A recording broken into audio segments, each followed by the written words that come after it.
का रउओ कबो तिलक बियाह के तेलौंस खाना खा के बीमार पड़ल बानी? हम तो पड़ल बानी ये भाई।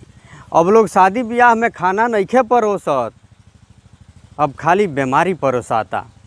एक बेर तनी है कविता सुनी। तारल मछरी मुर्गा सब्जी छानल भात मिठाई, तारल मछरी मुर्गा सब्जी छानल भात मिठाई, शादिन के ई तेलौंस खाना तेल निकाले भाई।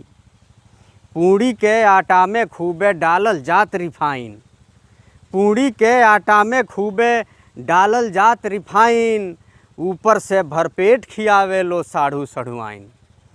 चाउर में तो तेल डाल के जात हवे अब छानल, चाउर में तो तेल डाल के जात हवे अब छानल, खाए परे मजबूरी में काम करे ना ठानल। मछरी तबले तारल जाता जबले बने चमोटी, मछरी तबले तारल जाता जबले बने चमोटी, ऐसे तो नीमन बा खाइल सूखल पाकल रोटी। सब्जी में सब्जी से बेसी तेल लगे उतराए, सब्जी में सब्जी से बेसी तेल लगे उतराए, कवर उठावत छुटे पसीना देह लगे छितराए।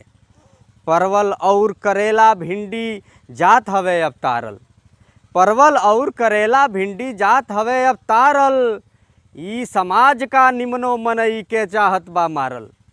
तिलक बियाहे के खाना अब रोज बनावे रोगी, तिलक बियाहे के खाना अब रोज बनावे रोगी, अधिक तेल ह जहर सरीखा जे खाई उ भोगी, अधिक तेल ह जहर सरीखा जे खाई उ भोगी।